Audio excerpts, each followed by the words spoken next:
È già passato un mese dall'uscita del video sulla Transnistria e per ringraziarvi di tutto il supporto ricevuto in questi giorni mi piacerebbe riavvolgere il nastro e rivivere con voi alcuni dei momenti salienti ma anche alcuni dei aneddoti, alcuni dietro le quinte di questo viaggio.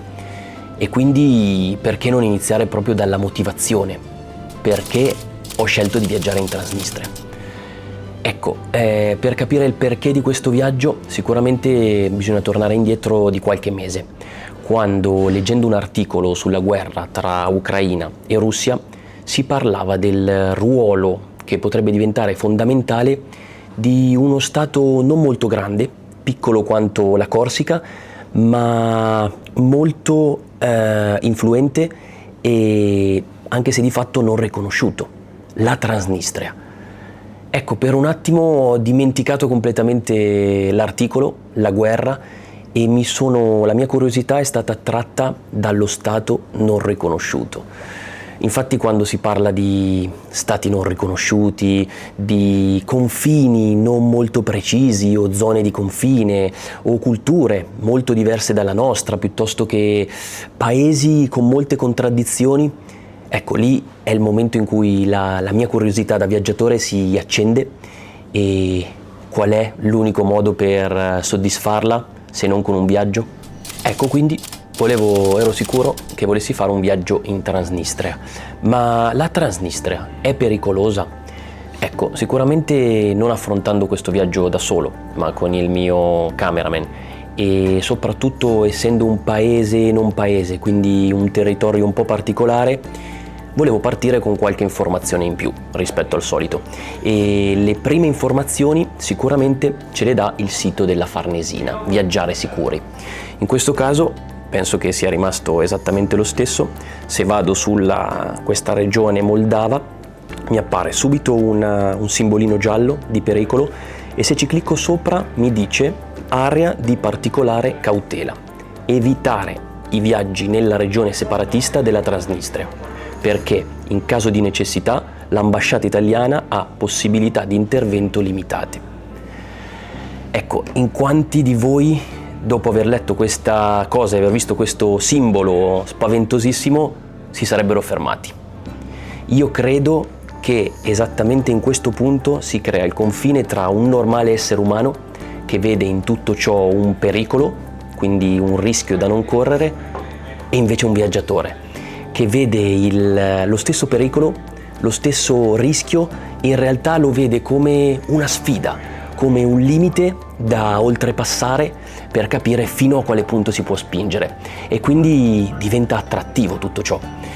Sicuramente questa cosa non mi ha spaventato, non mi ha fermato nella mia missione in Transnistria, ma ecco, ero sicuro e consapevole che dovevo partire con delle informazioni precise e studiando bene la storia del territorio e anche costumi, per cercare perlomeno di non incorrere in situazioni spiacevoli o poco convenienti. Ma quindi, la Transnistria, com'è diventata un paese non riconosciuto?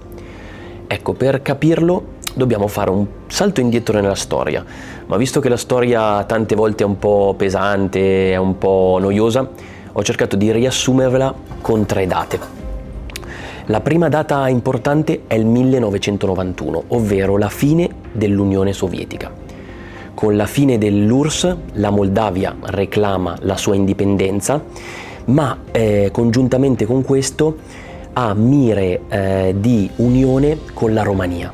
Perché? Perché la Romania e la Moldavia di fatto condividono la stessa lingua e la stessa cultura. Quindi cosa succede? La Transnistria in realtà, pur essendo una piccola regione della Moldavia, è composta maggiormente da ucraini e da russi, che hanno una cultura e una lingua completamente differente dai moldavi. Quindi già percependo nell'aria questo spirito di unione con la Romania, ma volendo salvaguardare i propri diritti e la propria cultura, cosa fa? Nel 1990 questa regione dichiara la propria indipendenza col nome di Repubblica Moldava di Priednestrova. Voi direte, cosa succede? Finisce qui? Invece no, perché esattamente un anno dopo, e questa è la terza data, nel 1992, inizia un breve ma aspro confronto proprio tra le forze moldave e le forze transnistre, supportate ovviamente dai russi. E questo confronto di fatto si chiude con un cessate il fuoco, quindi non facciamoci più male a vicenda, però di fatto senza mai trovare una soluzione. E questo cessate il fuoco è una situazione che si è portata avanti fino ai giorni nostri. Ecco, questa situazione, questo cessate il fuoco, questa mancanza di soluzioni definitive è la tensione geopolitica di cui si parla tanto oggi sui giornali e che anche noi abbiamo respirato camminando tra le vie di Tiraspol. Ma torniamo al video, perché questo video nasce anche per rispondere a tutte le domande che mi avete fatto in questi giorni. E me ne avete fatte tante, ma diciamo che ho selezionato quelle più interessanti.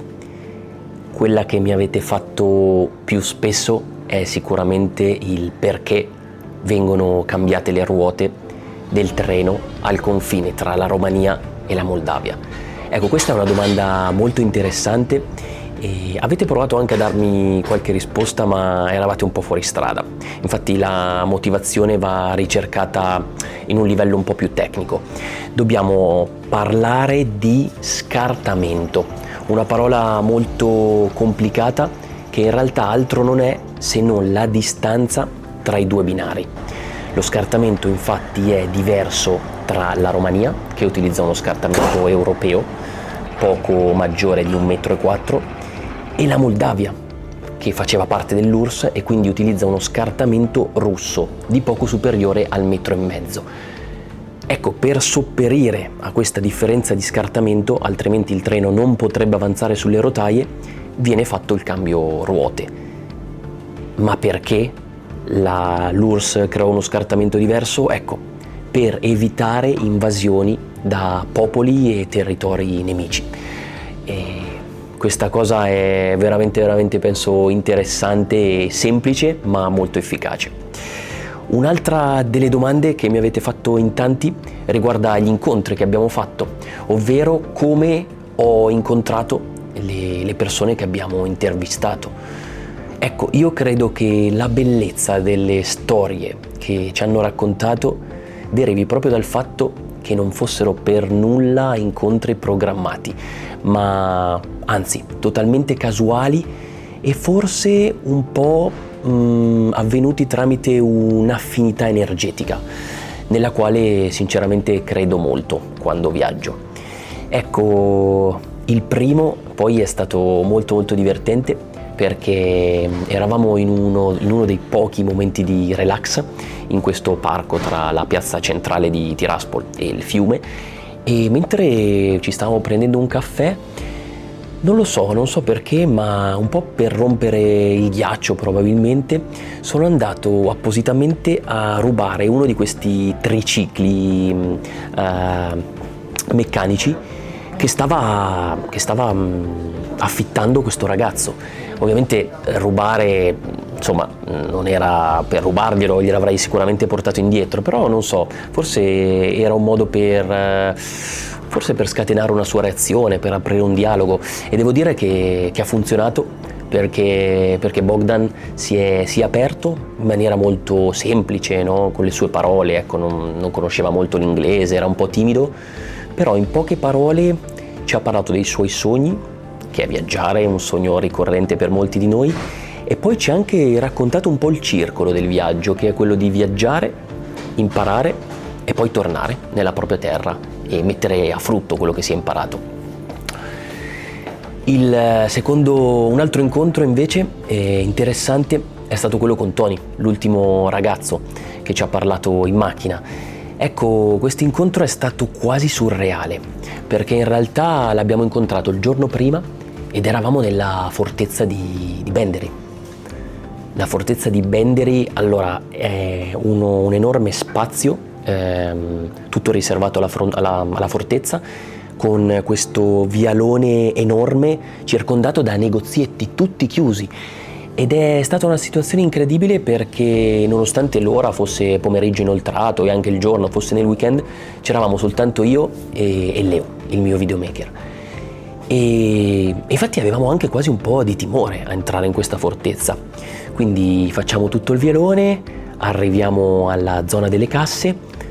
Non avevamo neanche i soldi giusti per entrare perché non avevamo ancora i rubli trasnistriani e avevamo solo qualche leo rumeno in tasca.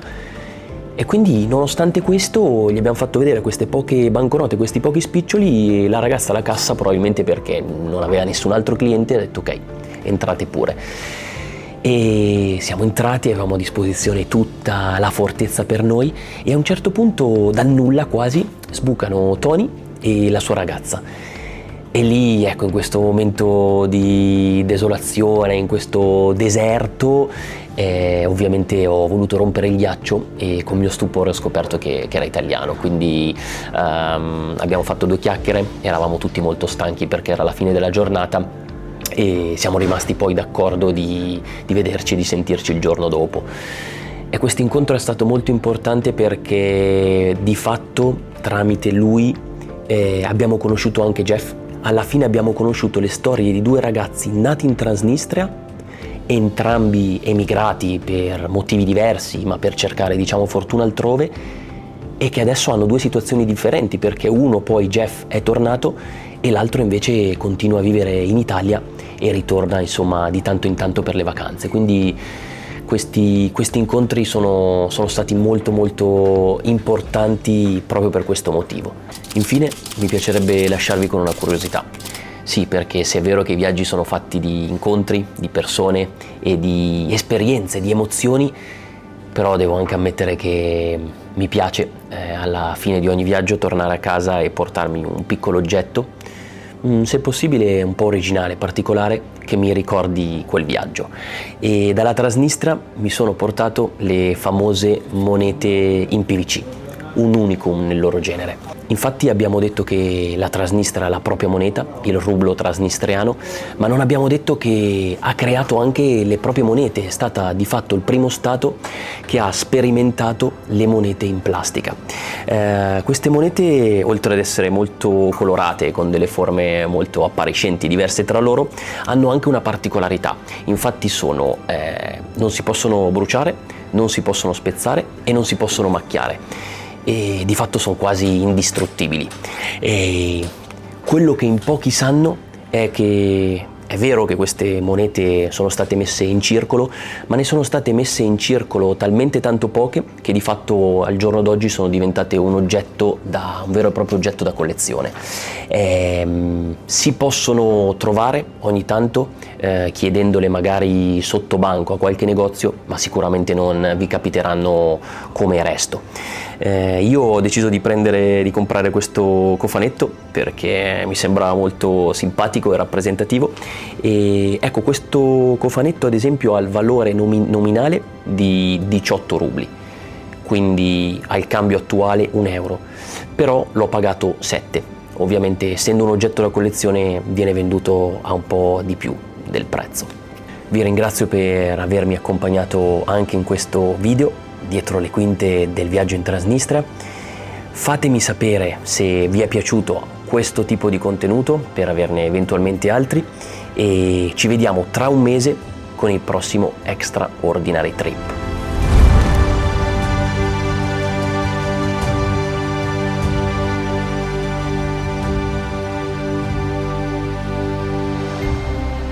E se per caso capitate dalle parti di Tiraspol, vi consiglio un ottimo ristorante georgiano.